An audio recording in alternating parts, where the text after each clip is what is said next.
नमस्कार मित्रांनो, Marathi job alert YouTube चॅनलमध्ये तुमचं मनापासून स्वागत आहे. नमस्कार. आज आपण भारतीय हवाई दलाच्या एका खास भरतीबद्दल बोलणार आहोत. ती म्हणजे अग्निवीर वायू नॉन कॉम्बॅटंट. चला तर मग या भरती प्रक्रियेबद्दल सगळं काही अगदी सोप्या भाषेत समजून घेऊया.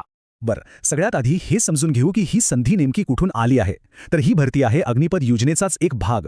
म्हणजे देशातील तरुणांना सशस्त्र दलात सेवा करण्याची, नवीन कौशल्य शिकण्याची आणि नेतृत्व गुण मिळवण्याची ही एक उत्तम संधी आहे. आज आपण काय काय पाहणार आहोत त्याची ही एक छोटीशी रूपरेषा. हवाई दलातील ही नवीन संधी काय आहे, पात्रता काय लागते, कठोर मानकं कोणती, निवडीची प्रक्रिया कशी असते, अग्निवीर वायू म्हणून आयुष्य कसं असेल आणि महत्त्वाचं म्हणजे अर्ज कसा करायचा, सगळं काही आपण पाहणार आहोत. चला तर मग सुरू करूया पहिल्या विभागापासून. पाहूया ही अग्निवीर वायू नॉन कॉम्बॅटंटची भूमिका नेमकी आहे तरी काय. सगळ्यात महत्त्वाची गोष्ट, ही भरती आहे 4 वर्षांच्या कॉन्ट्रॅक्टसाठी. म्हणजे ही एक करार पद्धतीची नोकरी आहे जी हवाई दलाच्या वेगवेगळ्या शाखांना सपोर्ट करेल. आणि हो, एक गोष्ट लक्षात ठेवा, अर्ज करण्याची शेवटची तारीख आहे 4 मार्च 2026. त्यामुळे वेळ फार कमी आहे. संधी तर चांगली आहे, पण मग प्रश्न येतो की यासाठी कोण पात्र आहे. चला आता पात्रतेचे निकष काय आहेत ते सविस्तरपणे पाहूया. वयाची अट आहे 17 ते 23 वर्षे. पण इथे फक्त वय महत्त्वाचं नाही, तर जन्मतारखेची नेमकी रेंज काय आहे ते पाहणं जास्त गरजेचं आहे. आणि हीच ती रेंज आहे. म्हणजे जन्म 2 जुलै 2005 ते 2 जानेवारी 2009 या दरम्यान झालेला असावा. लक्षात घ्या, या दोन्ही तारखा धरून. आणि अजून एक अट, भरतीच्या वेळी वय 21 वर्षांपेक्षा जास्त नको. तर हे आहेत काही मुख्य निकष.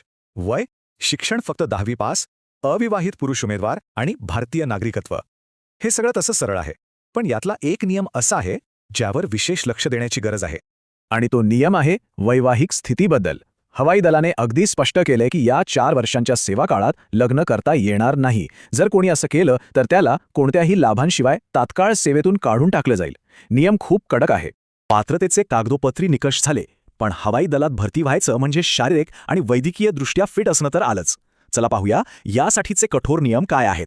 शारीरिक मानकांमध्ये उंची किमान 152 सेंटीमीटर, छाती फुगवून किमान 5 सेंटीमीटरचा विस्तार आणि वजन हे उंची आणि वयाच्या प्रमाणात असायला हवं. हे झाले शारीरिक निकष, पण वैद्यकीय मानकं यापेक्षाही जास्त सविस्तर आहेत. आता इथे बघा किती बारकाईने तपासणी होते. दृष्टी 6/9 पर्यंत सुधारता येण्यासारखी हवी. आणि हो, डोळ्यांची लेसिकसारखी कोणतीही शस्त्रक्रिया चालणार नाही. ऐकण्याची क्षमता सामान्य हवी, म्हणजे 6 मीटरवरून कुजबुजलेलंही ऐकू आलं पाहिजे. दात आणि हिरड्या निरोगी हव्यात. आणि सगळ्यात महत्त्वाचं म्हणजे उमेदवार कोणत्याही हवामानात किंवा प्रदेशात काम करण्यासाठी फिट असायला हवा. आणि ही एक अतिशय महत्त्वाची गोष्ट, कोणत्याही प्रकारच्या अंमली पदार्थांच्या सेवनाबाबत 0 टॉलरन्स पॉलिसी आहे. म्हणजे थोडक्यात, जर कोणी अशा पदार्थांचं सेवन करत असेल तर त्याला थेट अपात्र ठरवलं जाईल. यात कोणतीही सवलत नाही. आजकाल टॅटूचा ट्रेंड आहे, पण हवाई दलात याचे काही नियम आहेत. शरीरावर कायमस्वरूपी टॅटू शक्यतो नसावेत. फक्त हाताच्या कोपराच्या आतील बाजूस किंवा तळ हाताच्या मागच्या बाजूला काही मर्यादित अपवाद आहेत. पण तरीही अंतिम निर्णय हा निवड केंद्राचाच असेल. ठीक आहे, समजा एखादा उमेदवार हे सगळे निकष पूर्ण करतोय, मग पुढे काय. आता खरी कसोटी सुरू होते. चला या निवडीच्या कठीण प्रक्रियेवर किंवा एका आव्हानात्मक प्रवासावर नजर टाकूया. ही निवड प्रक्रिया अनेक टप्प्यांमध्ये विभागलेली आहे. सगळ्यात आधी ऑफलाईन अर्ज आणि त्याची छाननी, मग लेखी परीक्षा, त्यानंतर शारीरिक क्षमता चाचणी, मग येते वैद्यकीय तपासणी आणि त्याचं पुनरावलोकन, त्यानंतर कागदपत्रांची पडताळणी होते आणि शेवटी या सगळ्यातून पार पडलेल्या उमेदवारांची अंतिम गुणवत्ता यादी जाहीर होते. खरंच एक मोठा प्रवास आहे हा. आणि या सगळ्या कठीण टप्प्यांमधून यशस्वी झाल्यावर सुरू होतं अग्निवीर वायू म्हणून एक नवीन आयुष्य. पण या आयुष्यात काय मिळतं, सेवेदरम्यान कोणते फायदे आहेत आणि सेवेनंतर कोणत्या संधी वाट पाहत आहेत, चला पाहूया. इथे एका बाजूला दिसतंय की 4 वर्षांच्या सेवेत काय काय मिळतं, जसं की मासिक वेतन, राहण्याची खाण्याची सोय, संपूर्ण वैद्यकीय सेवा, व्यावसायिक प्रशिक्षण आणि जीवन विमा. आणि दुसऱ्या बाजूला आहे की सेवेनंतर काय, तर हवाई दलात कायमस्वरूपी नोकरीची संधी, बाजारात उपयोगी पडतील अशी कौशल्य, सरकारी नोकऱ्यांमध्ये प्राधान्य आणि स्वतःचा व्यवसाय सुरू करण्यासाठी मदत. म्हणजे दोन्ही बाजूनी फायदेच फायदे आहेत. आणि हा आकडा 25% हा खूप महत्त्वाचा आहे. याचा अर्थ प्रत्येक बॅचमधल्या सर्वोत्तम कामगिरी करणाऱ्या 1/4 अग्निवीरांना हवाई दलात कायमस्वरूपी सामावून घेतलं जाईल. ही एक प्रचंड मोठी संधी आहे. इतकं सगळं ऐकून अनेकांना अर्ज करण्याची इच्छा झाली असेल, तर मग आता सगळ्यात महत्त्वाच्या आणि प्रॅक्टिकल भागाकडे वळूया. अर्ज कसा करायचा आणि तोही सुरक्षितपणे, कोणत्याही चुका न करता. एक गोष्ट लक्षात घ्या, अर्ज ऑनलाईन नाही तो ऑफलाईन करायचा आहे. पण त्याची सुरुवात अधिकृत वेबसाईटवरून होते. agnipathvayu.cdac.in या वेबसाईटवर जाऊन अर्ज डाउनलोड करा. सगळ्या सूचना नीट वाचा, फॉर्ममध्ये 100% खरी माहिती भरा आणि मग तो ऑफलाईन जमा करा. अगदी सोपी प्रक्रिया आहे, फक्त काळजीपूर्वक करायला हवी. आणि अर्ज करण्यापूर्वी ही कागदपत्र तयार ठेवा, म्हणजे ऐनवेळी धावपळ नको.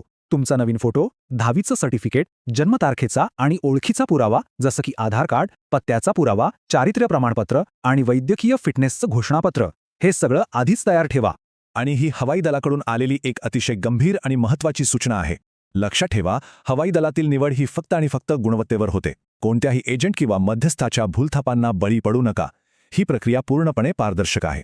तर या संधीबद्दलची संपूर्ण माहिती, त्यासाठी लागणारी पात्रता, मानकं आणि निवडीची प्रक्रिया हे सगळं आता समोर आहे. आता प्रश्न फक्त एकच उरतो की हा 4 वर्षांचा प्रवास करिअरसाठी टाकलेलं एक योग्य पाऊल ठरू शकतो का, याचा विचार प्रत्येक इच्छुक उमेदवाराने करायचा आहे. अशाच नवीन जॉब अपडेटसाठी मराठी जॉब अलर्ट चॅनेलला सबस्क्राईब करा आणि व्हिडिओला लाईक करा. धन्यवाद.